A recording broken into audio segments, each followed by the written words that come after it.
This is your chance to build a new and free Iran. Take your fate into your hands. Lift your heads.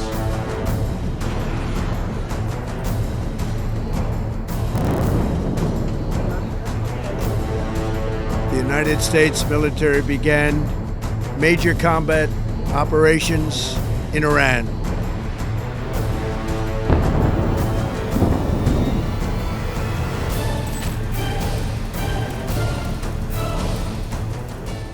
In just 7 days, the Middle East was pushed to the brink of a wider war. Missiles in the sky, cities under attack, and global powers entering the battlefield. Israel's prime minister publicly called on the Iranian people to challenge their government, a message that came as tensions with Tehran reached a breaking point.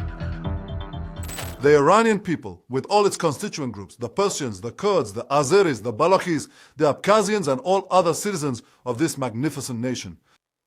This is your chance to build a new and free Iran. Take your fate into your hands. Lift your heads. Look to the sky. Our forces are there, pilots of the free world. All are coming to your aid. Help has arrived. A short time ago, the United States military began major combat operations in Iran. Our objective is to defend the American people by eliminating imminent threats from the Iranian regime, a vicious. With this, the United States confirmed it had launched major combat operations against Iran.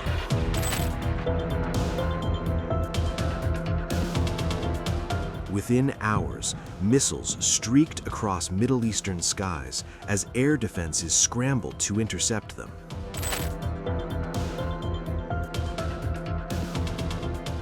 Around the world, reactions were deeply divided, with some celebrating the attacks and others fearing a global conflict.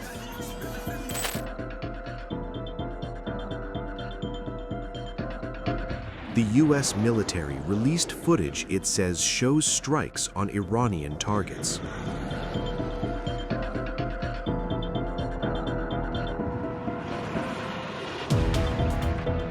In Iran's capital, smoke rose over the city following the bombardment.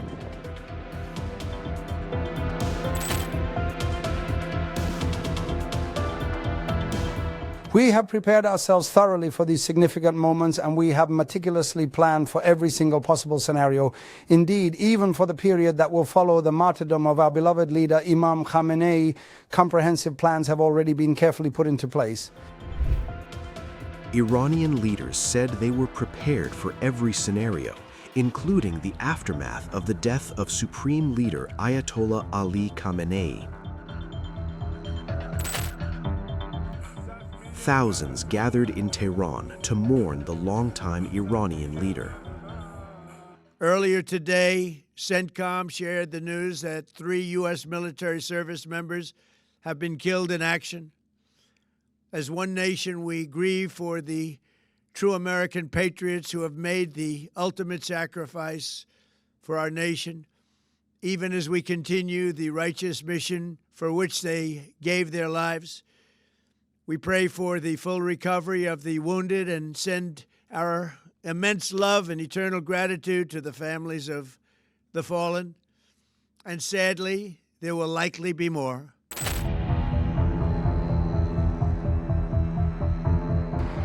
Israel intensified its campaign, launching waves of fighter jets toward Iranian targets.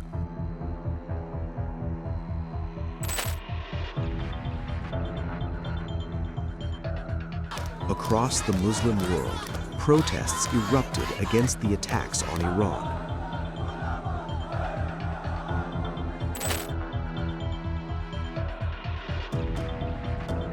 Our decision that the UK would not be involved with the strikes on Iran was deliberate, not least because we believe that the best way forward for the region and for the world is a negotiated settlement, one in which Iran agrees to give up any aspirations to develop a nuclear weapon.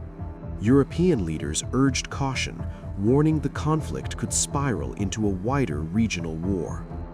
And that's why, today more than ever, it is essential to remember that one can be against an odious regime, as is the entire Spanish society, like the Iranian regime, and at the same time be against an unjustified military intervention, dangerous and outside international legality.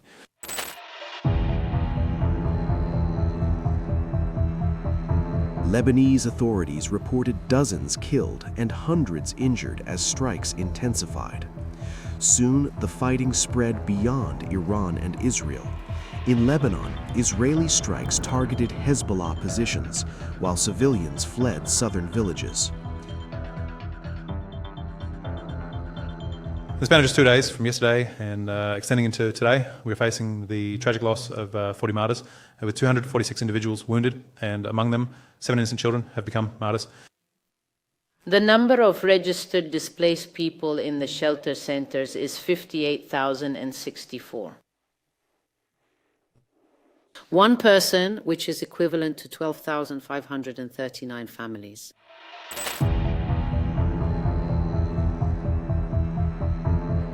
Iran warned European countries that joining the conflict would be considered an act of war. This would be an act of war. Any such act against Iran would be regarded as complicity with the aggressors. It would be regarded as an act of war against Iran. Defensive is synonym for offensive. Doesn't make sense. Do they want to deprive Iran of its capability and capacity to fight back against the aggressors? That would be a shame if these countries take sides with the aggressors. They have already done enough against Iran. Explosions rocked Beirut as Israel launched new waves of strikes against Hezbollah.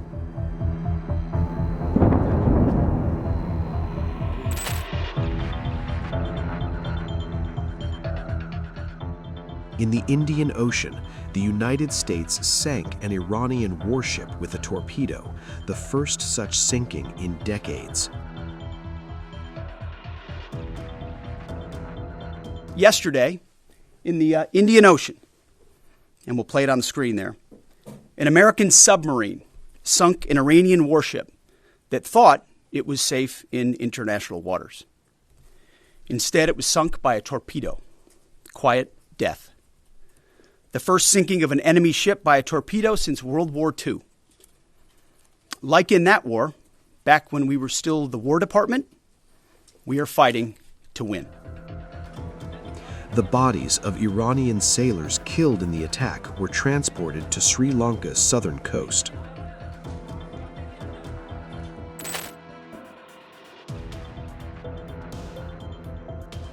As the war escalated, civilians and tourists rushed to leave the region.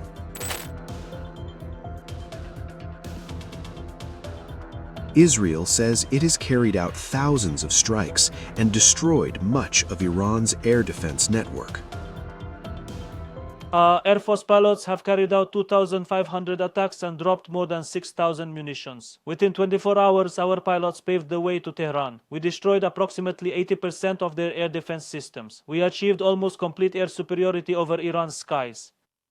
Thanks to this, and thanks to our precise intelligence, we are actively targeting those ballistic missiles, which pose a direct threat to the citizens of the State of Israel. We have neutralized and destroyed more than 60% of the ballistic missile launchers.